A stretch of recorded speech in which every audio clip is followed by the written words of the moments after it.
మరో బ్రేకింగ్ చూస్తున్నాం. ఏపీ కాంగ్రెస్ లో టికెట్ల వివాదం ముదిరింది. రాజమండ్రిలో కాంగ్రెస్ ఇండియా కూటమి సమావేశమైంది. ఈ సమావేశంలో తమకు టికెట్ ఇవ్వలేదంటూ మాజీ పీసీసీ చీఫ్ రుద్రరాజు ఎదుటే అనపర్తి, రాజనగర ఆశావహులు ఆగ్రహం వ్యక్తం చేశారు. కష్టకాలంలో పనిచేసిన తమకు టికెట్లు ఇవ్వలేదని మండిపడ్డారు.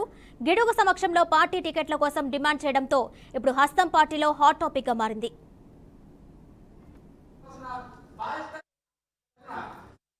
కాంగ్రెస్ పార్టీలు ఏ పదవి అడుక్కున్నా పదవులు ఇచ్చారు. నేను 25 సంవత్సరాలు ఒక్క రూపాయి కూడా ఎక్కడ ఆశించగల కష్టపడి పనిచేశాను. క్యాంటర్ లెవెల్ కాంచి మొత్తం గల్లీ కాంచి మొత్తం తిరుక్కుంటూ వచ్చాను. నేను ప్రతి మీటింగ్, ప్రతి డబ్బు, ప్రతి పైసా నాదే. ఈ రోజు 12 సంవత్సరాలు ఇస్తానని చెప్పి నన్ను జెండా మోసం ఉంటే చాలంటే నా చేత పని చేయించుకున్నారు. అప్పుడు లేదు. ఇదే మన ప్రెసిడెంట్ గారు గిరి రుద్రరాజు గారు ఎక్కడో అక్కడ ఉండి ఒరిస్సాలో ఉండి నీకు ఎందుకు నెక్స్ట్ టైం నేను చూసుకుంటాను రాజా, నీకు ఎందుకు అలాగకుండా అన్నారు. ఇప్పుడు కూడా క్రమశిక్షణతో పార్టీకి పనిచేసాం. ఈ రోజు కూడా ఇప్పటికీ నీదే రెడ్డి కమ్యూనిటీకి ప్రతి ఏకైక సీటు రెడ్డి కమ్యూనిటీ ఒకటే. ఆ రెడ్డి కమ్యూనిటీని కూడా కాదానికి వేరే పక్క నియోజకవర్గాన్ని తీసుకొచ్చి అనపర్తి నియోజకవర్గానికి క్యాండిడేట్ ఇచ్చారు. అనపర్తి టికెట్ మార్చాలి, ఆ క్యాండిడేట్ మార్చాలి. సమర్థవంతులు కాదు. 50,000 ఓటింగ్ ఉంది, 1,00,000 ఓటింగ్. నేను 20,000 ఓటింగ్ కంపల్సరీ సెకండ్ ప్లేస్ వస్తాను. మీరు సభాపూర్వకంగా మనవి చేసుకుంటా. నాకు టికెట్ మారిస్తే ఖర్చు పెట్టుకుంటా చేసుకుంటా నేను ఓటింగ్ సంపాదించాలని చెప్తాను. నేను మీకు ఓటింగ్ కావాలా, క్యాండిడేట్ కావాలా? కాంగ్రెస్ దీనిపై మరింత సమాచారం మా ప్రతినిధి సురేష్ అందిస్తారు. సురేష్, చెప్పండి. రాజమండ్రిలో కాంగ్రెస్ పార్టీలో టికెట్ల వివాదం నెలకొన్నట్టు తెలిసింది. దానికి సంబంధించిన డీటెయిల్స్ ఇవ్వండి. Thank you Kiranmayi.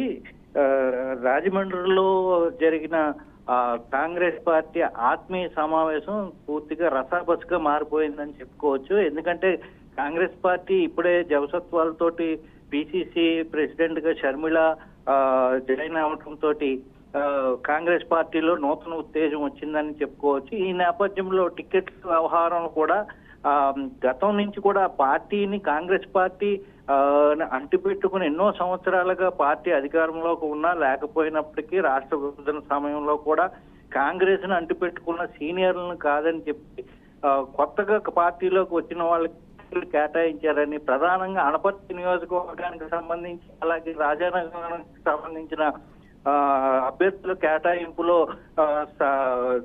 సీనియర్లు కాకుండా పార్టీలో కొత్తగా కాంగ్రెస్ పార్టీలోకి వచ్చిన వారికి టికెట్ ఇచ్చారని చెప్పి కార్యకర్తలందరూ కాంగ్రెస్ పార్టీ ఎంపీ అభ్యర్థిగా ఉన్న గిడుగు రుద్రరాజుని నిలదీయటం అయితే జరిగింది. దీనికి సంబంధించి గిడుగు రుద్రరాజు అయితే పార్టీలో ప్రధానంగా గెలిపే లక్ష్యంగా ఉన్న అభ్యర్థులను పార్టీ ఆచితూచి అధిష్టానం కేటాయింపులు జరిగిందని, దీనిపైన అందరూ గెలిచే అభ్యర్థులను కేటాయించడంతో వారందరూ గెలిచే విధంగా పార్టీని పూర్వవైభవం తీసుకొచ్చే విధంగా కాంగ్రెస్ పార్టీని గెలిపించుకునే విధంగా కార్యకర్తలు నడుచుకోవాలని అంత సూచిస్తున్నప్పటికీ కూడా పార్టీలోని కాంగ్రెస్ పార్టీలో అంటిపెట్టుకుని ఉన్న వాళ్ళని కాకుండా కొత్తగా వచ్చిన వాళ్ళకి టికెట్లు ఇవ్వడం ఎంతవరకు సమంజసం అనే దానిపైన మొత్తం కార్యకర్తలు అలాగే టికెట్లు ఆశించి భంగపడినటువంటి వాళ్ళందరూ కూడా గిడుగు రుద్రరాజుని ప్రశ్నించడం జరిగింది. ఈ నేపథ్యంలో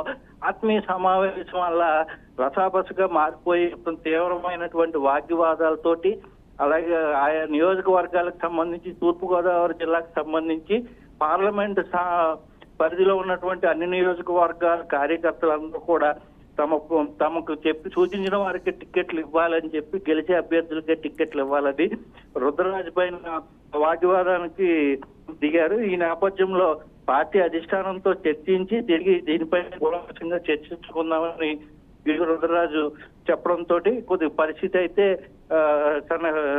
సర్దుమణిగిందని చెప్పుకోవచ్చు Kiranmay. Right Suresh, thank you.